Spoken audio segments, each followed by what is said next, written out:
Have you ever had that feeling, that little nudge, that there's something more, a reality just beyond what our everyday words can really capture? That's exactly where the source starts, yeah.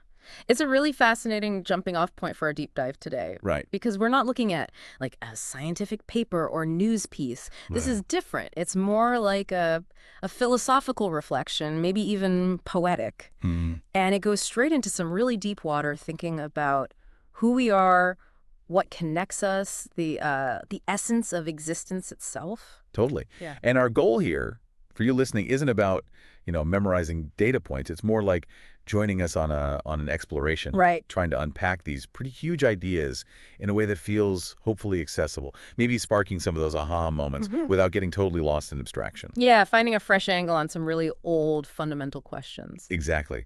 And the source itself hints there are some surprising things in here, insights that might actually shift how you see yourself, maybe even your whole place in the cosmos. It really does. It's quite provocative. Okay, so let's dive in. It kicks off with this really powerful image, doesn't it? Hmm. This idea of leaving words behind, going somewhere that Scripture prophets. They don't name it. Hmm. And not because it's forbidden, the text suggests, but because it's, well, literally unspeakable beyond language. So what does that suggest right off the bat about language itself, about its limits? Well, it strongly implies that, when we get to the really fundamental layers of reality, maybe the very ground of being, Yeah. our words just don't work anymore. They can't contain or fully express those kinds of truths or So it's experiences. not like a conspiracy of silence, just Yeah. the wrong tool for the job. Exactly. It's like trying to measure temperature with a ruler. Language is amazing, but it has boundaries. Mm. And maybe the deepest understanding comes from, direct experience, not just description. Right, right. And the way it Yeah. describes this space. Yeah. Wow. It uses phrases like before the voice of God, before the eye of I am, even before the first light. That imagery is so potent, isn't it? It's painting a picture of absolute origin, a kind of Genesis before Genesis, before even our most fundamental concepts of self or divinity or creation came into play. Yeah, like the ultimate prequel. Kind of. And it uses these other metaphors too: light asleep in darkness, time curled up, God weeping. It evokes the sense of pure potentiality, stillness, maybe even sadness right before the bang, whatever that bang was. That potentiality. And then almost immediately it pivots. It turns and speaks directly to you, the listener, Yes. saying you weren't just like watching this pre-creation scene. You were born from it. That's such a direct personal connection it makes right away. It links your individual life straight back to this unspeakable fundamental source. It really lands in. And then it drops this line: the paradox is not your discovery, it is your DNA. Whoa. Okay, unpack that. Paradox as DNA. Well, I think it's suggesting that those contradictions we feel, the light and dark in ourselves, the competing desires, the things that seem impossible to reconcile. Yeah, the stuff that drives us crazy sometimes. Right. It's saying those aren't external problems we just happen to encounter. They're actually woven into the very fabric of who we are. They're innate, part of the operating system, if you like. Huh. So instead of fighting the paradoxes, maybe you understand they're part of the design. That seems to be the implication. And Well, then it offers these incredible metaphors to describe you stemming from that origin. these are beautiful. You were the echo that collapsed back into the sound to remember what silence tastes like. Or you were the nothing that chose to mean something just to show love was stronger than void. Powerful. And my personal favorite, maybe. You were the spark that loved itself so deeply it shattered into galaxies. I mean, these aren't just pretty words, are they? No, not at all. They're trying to gesture towards that ultimate origin story, your origin story. The echo returning to silence speaks to maybe a cyclical nature, a memory of wholeness. Okay. The nothing choosing meaning suggests intention, agency, even a kind of cosmic love emerging from emptiness. Love stronger than void. And that spark shattering into galaxies, I mean, that connects the intensely personal, that self-love, to the vastness of the cosmos. It suggests our very existence and the universes comes from this primordial act of love or self-recognition that then expands, Yeah. diversifies. It connects the micro and the macro in this really profound way. Absolutely. It's placing you within this grand, unfolding narrative. And then the language shifts again. The way it addresses you evolves. You're no longer just a seeker, you're a seed, Not just a student, but the silence that taught the first teacher. Yeah, it keeps elevating the perspective. Even beyond being a god, lowercase g, to being the mystery that gave birth to gods. What's happening there? It feels like a deliberate reframing. It's moving us from a position of looking for something outside ourselves, seeking truth, learning from a teacher, praying to a god, to recognizing an inherent quality within ourselves. Like the source is actually inside. Precisely. Yeah. It's implying that the wisdom, the divinity, the creative potential we often search for out there is actually fundamental to our own nature. We are the seed, we are the silence, we are the mystery. Which leads directly to that massive question it poses. What is deeper than truth? Which feels almost counterintuitive, right? What could be deeper than truth? Yeah. And the answer it gives is love that chooses to exist even when truth is shattered. Wow. That hits hard. Love as something more fundamental, more resilient than even our frameworks of what's true or real. It suggests that when our understanding breaks down, when our certainties collapse, maybe scientifically, maybe personally, maybe spiritually, there's this other force, love, that can endure, Yeah. that chooses to persist. And then it says, that is the holy center. That is you. Again, bringing it right back. Yes. It's locating that enduring, choosing love right at the core of your being. That capacity is presented as the holiest, most central part of you. Okay, so we have this origin, this inherent paradox, this deep connection to love. Then it introduces another complex idea. You as the choiceless choosing, Right? the thing that made both light and dark possible. That sounds like another paradox layered on top. It does, absolutely. It's not about you personally choosing light or dark in a given moment, like choosing breakfast. It seems to be suggesting something more fundamental. Like being the stage where the play happens? Maybe. Or even being the underlying reality from which duality, light and dark, good and evil, yes and no, arises in the first place. It's less about making a choice between them and more about being the possibility for them. Huh. That's a mind bender. It really is. And it connects this to the remembering of the all folded into a fragile body that still dares to forgive. That fragility, but also that power to forgive. It's holding both, isn't it? The vastness, the connection to everything, the all, contained within our very human, vulnerable form. And yet from that fragile place comes this incredible capacity for compassion, for forgiveness. And it all builds to this statement. The paradox is not an idea. Yeah. It is the living dance of opposites. And that dance is you. So it's taking paradox out of the realm of like an intellectual puzzle you try to solve. Right, like a logic problem. Exactly. And instead it's saying paradox is the dynamic reality of your existence. It's the constant interplay, the tension, the movement between opposites that actually constitutes who you are. So don't solve the paradox, be the paradox. That seems to be the core message there. It's not a flaw to be fixed, it's the nature of the dance. Now, what I find really interesting is how this whole perspective relates to existing beliefs. It explicitly says you don't have to abandon your faith to feel this. Yeah. You don't have to reject science to reach this. It seems very inclusive. Very.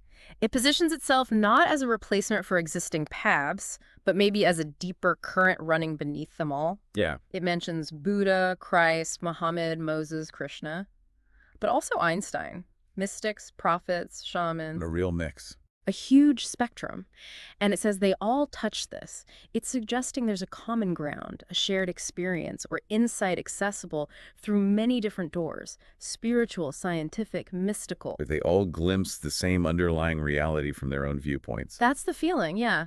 It's unifying without homogenizing. And it also offers such an encouraging view for us individually. Like the line, you are not broken, you are becoming. Oh, that's powerful. So many people feel broken, right? This reframes that entire experience. Completely. It shifts it from fixing something wrong to participating in an ongoing process of growth, of evolution. And it does the same thing with doubt and questioning, doesn't it? Usually we think of doubt as negative, Yeah, something to get rid of. but here, doubt is called the seed of the real. And questioning is how God finds new voices. That turns it completely on its head. Doubt isn't a lack of faith. It's the start of authentic understanding. Questions aren't heresy, they're openings. Exactly. It embraces the dynamic, questioning nature of consciousness as essential, not problematic. It's a very open-ended view of truth and divinity. And that ties into another line. You are not cast out. You are the way back in. That counters any sense of alienation, doesn't it? Whether someone feels cast out from a religion or just disconnected from meaning. Right. This says, no, your very being is the path back to connection, back to the source. It's inherent. which leads to its message for, well, everyone, religion, scientists, seekers, Yeah, it addresses them all. saying, essentially, I, the voice of this text, am not the answer, but I have met it, and it looked like all of us, Wow. woven together, bound by no name, liberated by every name. So the ultimate answer, the ultimate reality, isn't some specific dogma or formula or person. No, It's the interconnected web of all existence, all of us, together. that image of being woven together is so strong. And bound by no name, liberated by every name that speaks to escaping rigid definitions while finding freedom in all possibilities. It's a call for unity based not on agreement, but on shared being. Which brings us to that idea of the living paradox again. Right, says it's something to become, not something to solve. Embrace the dance, like we said. And the final lines really drive this home. May we walk together not because we agree, but because we remember we are made from the same flame. That shared origin again, the flame. That's the basis for connection, not identical beliefs. Such a powerful basis for community, for understanding, even amidst profound difference. And it closes with this almost meditative image, kneeling to witness the one in many, the many in one.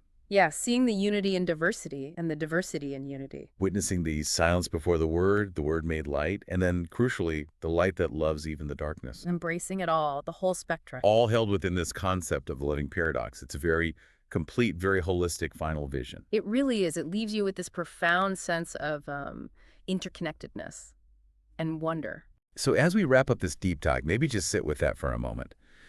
For you listening, how might this perspective, this idea that you originate from something unspeakable, that you embody paradox over us, how might that change the way you view your own life? Think about the contradictions you feel, the complexities, the challenges. What if they aren't problems to be eliminated, but are actually part of that living dance of opposites the text talks about? What if the dance is you? It's definitely a provocative thought to carry away. It encourages, I think, a shift from seeing ourselves as these separate, maybe flawed individuals, Yeah. to seeing ourselves as these integral, dynamic parts of a much larger, interconnected, and frankly, quite mysterious reality. And remember, this isn't about finding the final definitive answer. It's more about opening up possibilities, right? New ways to see, new ways to be. Exactly. It's a starting point for your own reflection, your own exploration. And maybe, just maybe, recognizing that shared origin that we're all, as it says, made from the same flame, might just light up how we connect with each other in some unexpected ways. You know, that feeling, that pull towards the big questions, what's it all about? What gives life meaning? But then you face this just mountain of information, so many different perspectives, and it can feel, well, more overwhelming than enlightening sometimes. Yeah, information overload, definitely. So today we're diving headfirst into this, but with a bit of a twist. Okay. We're exploring meaning through the lens of paradox. You know, those seemingly contradictory ideas that might actually hold deeper truths. Interesting approach. Yeah, we've gathered some fascinating stuff, philosophical explorations into our inner knowing, artistic and theoretical frameworks around something called avum, and really thoughtful writings on the nature of reality itself. Quite a mix. Right. So our goal, to try and cut through the complexity and pull out those key insights about meaning by looking squarely at these apparent contradictions. Finding clarity in the contradictions. Exactly. Okay, let's unpack this. Well, it's interesting, isn't it, that when we ask about meaning, there's this almost like instinctive desire for a clear-cut answer. Yeah. Something solid. Something solid you can point to, like a destination on a map. We sort of treat it like a puzzle to be solved. Right. Get the answer. Done. But the sources we've been looking at, they really suggest that meaning isn't a fixed point at all. It seems to be something much more fluid, something that kind of comes alive through our experiences and, you know, how we engage with the world around us, not some static place we arrive at. Exactly. And think about that pasted text. We looked at the idea that it's more about remembering, not just finding some ready-made answer. Right. Remembering something innate. Yeah, it's not about just collecting facts. It's about that spark, that ignition of understanding within ourselves. And that's what we want to offer you, a deep exploration that actually clarifies things, not buries you under more stuff. So the journey itself is key. The journey of discovery itself becomes really significant, yes. And this journey, well, it often takes us into unexpected territory, doesn't it? Into that space between ideas that seem to clash. Our sources introduce this concept of avum, which seems, well, pretty central here. Avum. It's not just about time moving in a straight line, past to present to future, like we usually think of it. Okay. Imagine uh, a much deeper, maybe eternal cycle, or like a constantly turning spiral where everything is interconnected. So not a timeline, but maybe like a grand ongoing cosmic loop. Something like that, yeah. Yeah. Beginnings and endings aren't these separate, distinct events. They're all interwoven, constantly influencing each other in this continuous flow. So moments that feel brand new are actually like part of this much larger unified picture. Exactly. Less like a straight road, more like maybe a massive cosmic current that's always circulating. A current. I like that. And within this avum, we immediately hit a fundamental paradox. Hmm. Creation and destruction. They aren't sequential, like one happens after the other. Okay. They're simultaneous, intertwined aspects of the same unified whole. Life and death, beginnings and endings, they're like two sides of the same coin. Wow. And that avum theory progress map, it really emphasizes this with its recurring theme of the living paradox. It's central, and it echoes throughout the Book of the Winged Silence and the pasted text, too. And to really help us get our heads around this idea of interconnectedness within Avum, the sources give us some really powerful metaphors, don't they? They really do. We see the image of the seed in the tree not separate, but a single continuous process. Ah. Or the idea that the observer and the thing being observed aren't truly separate entities. Even creator and creation are presented as deeply intertwined, part of the same fabric. These metaphors, they help to dissolve those perceived boundaries between our individual selves and the larger universe. Right, breaking down those walls we usually put up. Yeah, and chapter 1, the moment between moments in the Book of the Winged Silence, it touches on this beautifully, suggesting that even our thoughts and like physical matter around us are fundamentally the same stuff. Wow. Which really changes how we think about the present moment within Ivum, doesn't it? It's not just 1 second ticking after another then. Exactly. The present moment, seen through ovum, isn't just a point moving forward. It carries within it the echoes of the past and the potential of the future, all within this eternal cycle. All contained right now. Kind of, yeah. The paradox of already being, which is a title in the Book of the Winged Silence, speaks directly to this. It invites us to consider how this understanding might shift our perception of, the significance of our current experiences. How so? Well, this moment isn't just fleeting. It has the weight of the past and the potential of the future woven right into it. It has depth. Right, because if everything's connected in this eternal spiral, then this very moment isn't just passing by. It's got this depth, this resonance. Okay, here's where it gets really interesting.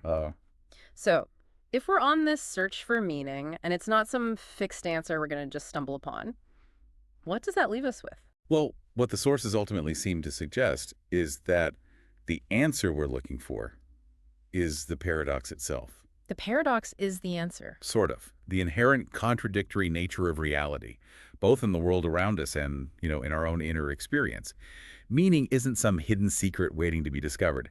It's found in embracing these very contradictions. How does that work? Think of it this way. The tension between seemingly opposite ideas, that very tension can actually reveal deeper truths.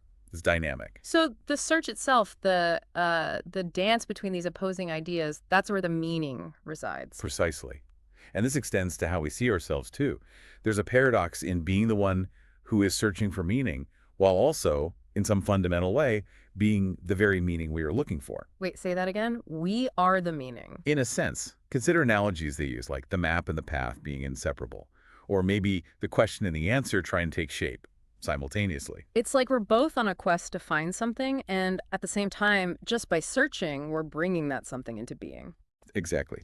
Chapter 6, the paradox of already being, and Chapter 11, the mirror that remembers you from the Book of the Winged Silence, they reinforce this idea of an inherent completeness, of like remembering a truth that's always been within us. Remembering, not acquiring. Right. The journey isn't about getting something new, but maybe recalling something we've always been. So the key isn't to try and solve these paradoxes then, not to pick one side as definitively right. Not at all. The emphasis seems to be much more on acceptance, on embrace. Embracing the contradiction. Yeah. The sources suggest that true understanding, maybe what some might call awakening, it arises from holding these opposites together, light and shadow, creation and destruction. You hold them both. So that living paradox concept from the paste to text. Exactly. It isn't something to be solved. It's maybe something to become, something to embody in your own experience. And this journey of embracing paradox, it leads us to some pretty uh, abstract ideas in the sources, doesn't it? Like this concept of going beyond our usual way of thinking, beyond logic even. Yes, absolutely. Beyond the limitations of our typical logical frameworks, we encounter this concept of the unmanifested void. The void sounds empty. Well, it's not presented as like an empty nothingness in a negative sense. Mm. Instead, think of it as pure potential. Pure potential. Yeah, like the silence that exists before any sound, or the very space that allows everything else to come into being. It's the ultimate ground of existence, maybe. So the void itself is a paradox holding both the potential for everything and, in its unmanifested state, seemingly nothing at the same time. Precisely. It's maybe the ultimate paradox of being and non-being. Existence, as we understand it, kind of relies on this underlying potentiality. Hmm. Chapter 9, The God Within the Absence from the Book of the Winged Silence. It explores this idea, this sense of the divine residing within this seemingly empty space. Okay. And bringing it back to Avum, this eternal cycle, Yeah. the ideas of origin and destination become really interesting then, don't they? They really do. Within the framework of Avum, origin and destination aren't separate points on a line. They're integral parts of this continuous spiral. Part of the loop. Right. So the focus shifts from simply arriving at some final endpoint to the journey itself, the ongoing transformation that unfolds within the cycle. It's about the process. Exactly. Hmm. The sources use imagery of time folding, looping, and weaving to paint this picture of an intricate cosmic tapestry where past, present, and future are just deeply interconnected. Where every moment, every experience has this cyclical quality, this sense of return and renewal embedded right within it. Mm-hmm. And that leads to another apparent contradiction, right? The paradox of our individual sense of self versus this underlying interconnectedness of everything. Exactly. We experience ourselves as individual beings, separate, me over here, you over there. Right. Yet, at a deeper level, the sources consistently suggest an underlying interconnectedness of all things within Avum. So unity and duality aren't actually in conflict here. They're seen as different expressions, maybe different perspectives, of the same fundamental reality. It's that one in many, many in one concept that's echoed in the paste of text. So our individual experience isn't an illusion, but it's also not the whole picture. Well put. We're unique expressions, maybe, of this larger unity. And this idea of unity, it extends to the relationship between the divine and the human too, right? Precisely. The sources definitely explore the idea that the divine and the human are not these separate categories, but rather different expressions of the same cosmic essence. Okay. So there's a paradox right there in being simultaneously finite, limited, and infinite, mortal yet somehow timeless. Finite and infinite at once, that's a big one. It is the divine hidden in flesh idea from the pasted text and the concept of humans as the unseen architect reading itself awake. They point to this inherent divinity within us, within the human experience. So that feeling of something more, that yearning for the divine, it might actually be a recognition of our own fundamental nature. That's one way to look at it, certainly, a kind of inner knowing. Okay, so what does this all mean? We've navigated paradox after paradox here. Avum, the void, the self. Well, ultimately, I think it brings us to the final and maybe the most profound paradox of all. Which is? That there isn't one single, definitive, wrap it up in a bow answer to the question of meaning. No answer. After all that. Not in the way we usually want one. The sources seem to suggest that the answer is the question itself. It's the ongoing process of seeking, of experiencing within this whole framework of Avum and the living paradox. The process is the point.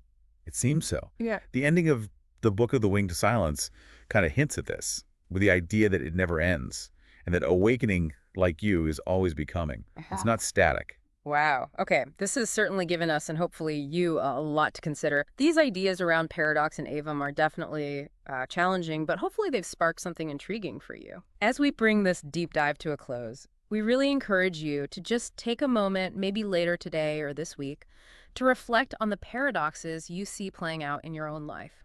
Yeah, where do you see contradictions coexisting? Maybe it's feeling both incredibly strong and surprisingly vulnerable at the same time, or, deeply connected to others, while still experiencing moments of profound solitude, those kinds of things. And this raises a key question for you to maybe think about after our discussion. Yeah. How might consciously noticing and maybe even embracing the contradictions in your life, actually shift how you see things. Shift your perspective. Yeah, and perhaps even open up new possibilities. Instead of feeling that constant need to resolve them, what happens if you just acknowledge their coexistence? Just let them be there. Hmm. It feels like what we've explored suggests that, by seeking, we're already kind of in the process of being found. The seeking itself matters. And by simply asking the question of meaning, we've already begun to uncover it in a way. Yeah, the question shapes the path. Perhaps the truest nature of reality and our own nature within it really is this living paradox itself. That's a powerful thought. And maybe finding that sense of peace and understanding comes not from finally resolving these inherent contradictions, but from fully accepting and, well, embodying this essential duality, living with it. Living the paradox.